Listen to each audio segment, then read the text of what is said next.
예수님이 이 세상에 오신 것은 바로 우리 죄인들을 섬겨주려고 이 세상에 오신 거예요. 예수님은 하나님의 아들이시면서 우주의 왕이시지만, 그러나 예수님은 그 왕의 권세, 왕의 직위, 이것을 이용해서 우리 인간들을 위해 군림하고 다스리고 또 빼앗고 짓누르고 이렇게 하시는 게 아니라 가장 낮은 자리에서 우리를 섬겨 주셨던 거예요.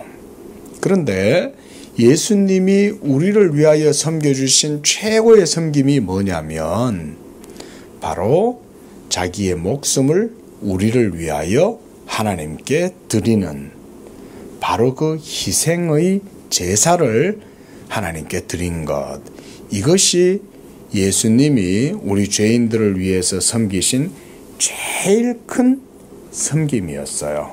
그게 바로 뭐예요? 십자가에서 죽으심으로써 우리의 죄를 모두 다 담당하셨다. 이것이 예수님이 우리를 위한 가장 큰 섬김이었어요. 오늘 본문은 바로 그 예수님의 섬김에 대해서 얘기해 주고 있어요. 먼저 1절을 보면 유월절 전에 예수께서 자기가 세상을 떠나 아버지께로 돌아가실 때가 이르렀다라는 것을 알게 되었다는 거예요. 예수님은 하나님께로부터 오셨고, 그래서 이제 그 예수 그리스도께서 이 세상에 오셔서 자기의 일을 다 완수하면 이제 어떻게 하신다는 거예요?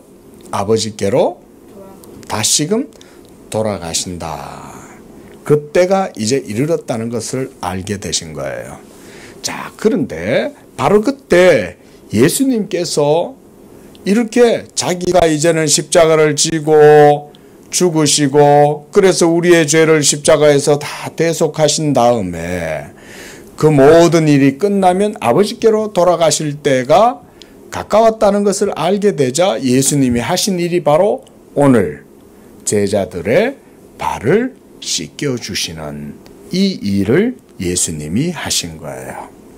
자, 제자들의 발을 씻겨주시는 예수님은 무엇 때문에 제자들의 발을 씻겨주셨을까? 오늘 우리가 이 말씀을 생각을 해보려고 그래요. 그런데 예수님이 이제 대야에 물을 떠놓고 제자들의 발을 이렇게 친히 씻어 주시는 거예요. 주님이 제자들의 발을 씻어 주니까 제자들의 마음이 편안했겠어요? 불편했겠어요? 불편했겠죠. 그렇죠? 왜냐하면 아니 제가 선생님의 발을 씻어 드려야지 어떻게 선생님이 제자의 발을 씻겨 주시는 건가요?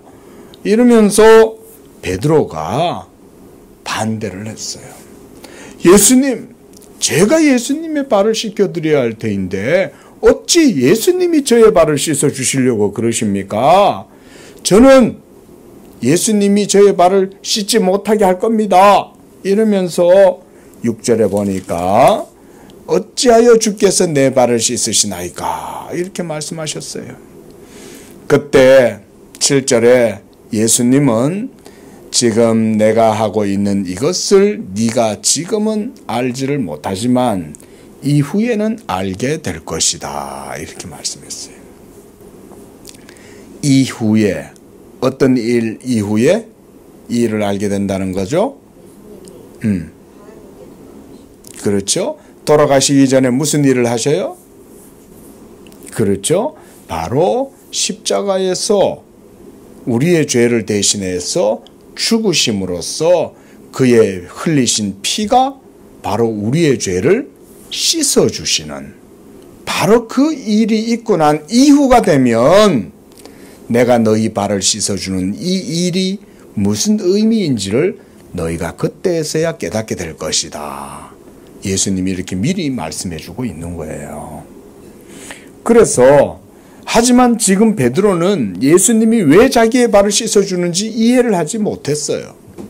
그래서 8절에 베드로는 완강하게 예수님이 자신의 발을 씻어주는 것에 대해서 반대했어요.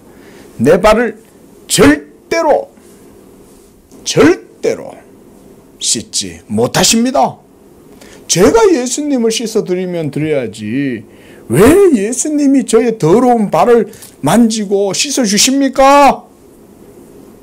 자, 예수님이 십자가에서 죽으신 것은 바로 무엇 때문이다? 우리의 죄를 위해서 죽으셨다.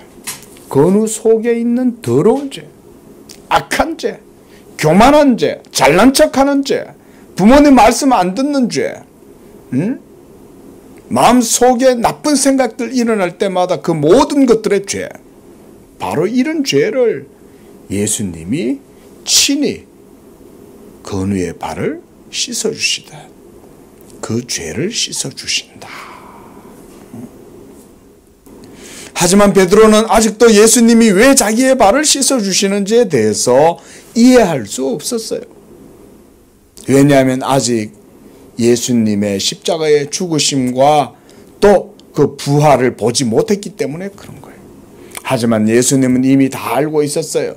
내가 이 세상에 온 것과 그리고 이제 아버지의 뜻을 따라서 십자가를 담당하고 거기서 죽고 그래서 피 흘림으로 나로 말미암아 모든 하나님의 백성들이 죄사함을 얻게 될 것이다 라는 사실을 예수님은 알고 있었어요. 그래서 예수님이 이제 아버지께로 돌아가실 때가 되니까 마지막으로 제자들한테 이제 발을 씻어주시면서 예수님의 죄사함을 그들에게 가르쳐주는 거예요. 무엇보다 이렇게 발을 씻어주심으로써 예수님은 모범을 보여주셨어요.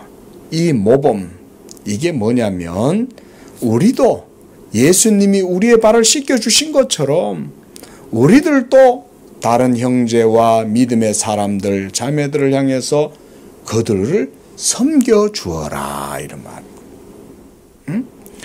임금님이 백성의 발을 씻겨주는 걸 봤어요? 못 봤어요?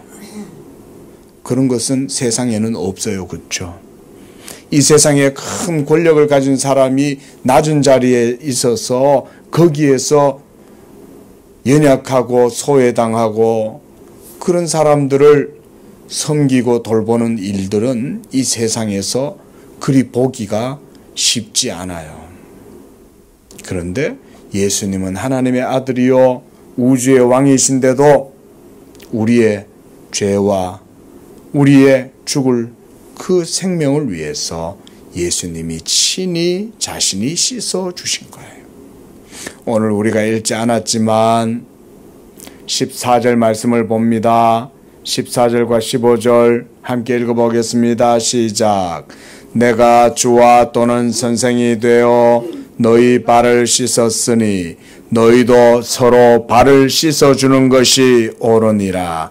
내가 너희에게 행한 것 같이 너희도 행하게 하려 하여 본을 보였노라. 모본, 모범을 예수님이 보여주셨다. 예수님이 정리하자면 이렇게 제자들의 발을 씻겨주심으로써 보여주시는 것은 뭐냐면 바로 우리의 죄를 더러운 그 죄를 씻어주시는 분이 바로 예수님이라는 걸 보여주는 거예요. 그래서 하나님의 아들이요 왕이시지만 예수님은 섬김의 자리에서 그 더러운 발을 씻어주시는 거예요. 이제 또한 이 예수님의 죄사함의 은혜를 받은 사람들도 똑같이 이제는 형제와 자매, 믿음의 사람들을 위해서 그들의 발을 씻어주는 섬김의 자리에 있어라 이런 말인 거예요.